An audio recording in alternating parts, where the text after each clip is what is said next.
Hello friends, welcome to yet another video. In this video, we are going to talk about the containers in Elementor. First of all, you require to go on the left hand side and you require to go to the settings and you require to enable the flex block box containers. For that, in the settings, you have to click on experiments, and in experiments, you have to scroll down and you have to look for containers, flexbox containers. Okay, let me just find, yeah, here we go. So now I've already activated this feature, flexbox containers. In your case, you will require to activate that because this is in a beta testing as of now. Once you have enabled this, you will be seeing containers when you are going to build the page. So let's quickly have a look at that. So quickly I'll click go to pages, add new,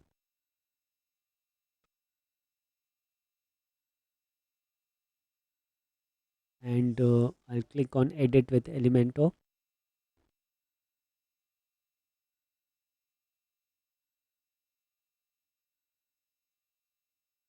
We'll wait for this page to load. Now once it's loaded here, I'll click I can click on the plus sign or I can drag the container here. Okay, now let's look at all the options which are available. One option which you get here is the direction. Okay, how do you want the elements to be aligned or directed? Do you want it to be row horizontal? Do you want the it to be columns vertical? Do you want it to be reversed rows or reversed columns? Now let's look at all these options one by one. Let me quickly add a element here. Let me add the heading here. Okay, I'll just name this as heading 1. Okay, now what I can do is I can just replicate this as heading 2 and replicate this again as heading 3, and we will have one more as heading 4. Okay, now here in the container I'll just click here on the container here, and we can see we have not selected any direction. So by default it's a vertical direction, but now if I click on horizontal, we will see all the elements are coming side by side. Okay, not only that, if I click on reversed row, we will see that it comes right to left kind of a feature, heading 1 2 3 4. And if we click on column reversed, it will come, one will come on the bottom, then you've got 2 3 and 4 like that. Okay, now let me just go back to the default, that is row horizontal. Now here you can see there is a difference when you're clicking on row vertical and row horizontal. The justify content elements change. Let me just zoom in and show you again.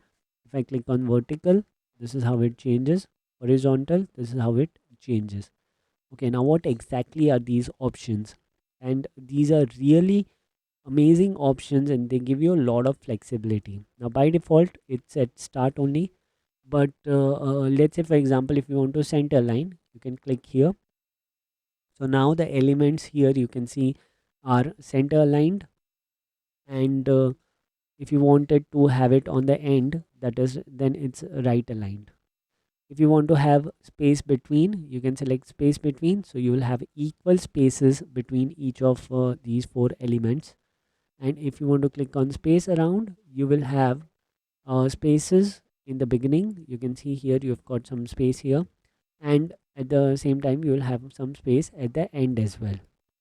And if you click on space evenly, so now all of these elements will have equal spacing around them in the start, in between the words, and so on and so forth. Apart from that, if you have a minimum height more than the content width, then you can also decide where you want the elements to be placed with align items. So here on the start, in the center. So this comes like that in the end, and stretch comes on the top. Okay, if you just click on here, uh, then it's again going to be on the in the same. There is not going to be much change in that. Okay, now this is one of the flexibility that you get with these containers is really nice.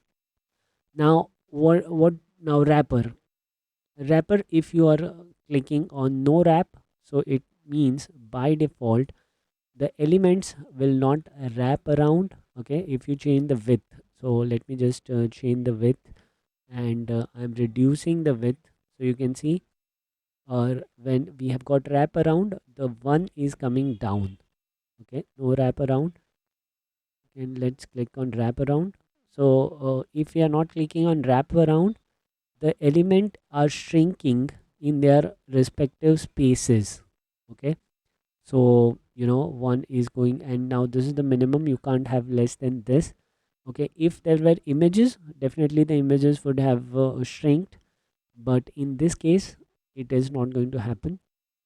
So now let's say, for example, if I select wrap, what is happening, the individual elements, the width is remaining constant, but the overall element, they go one below the other.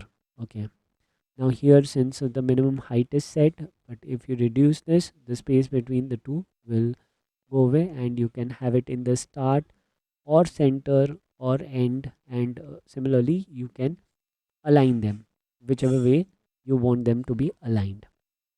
So this again provides a good amount of flexibility. You can also decide the gap between the elements. Okay, so that again gives you a good amount of flexibility if you want to place the elements properly or not. Okay. So that's how your container works. We will definitely come up with more videos around this, so definitely please feel free to subscribe to the channel to understand more about Elementor. Thanks for your time.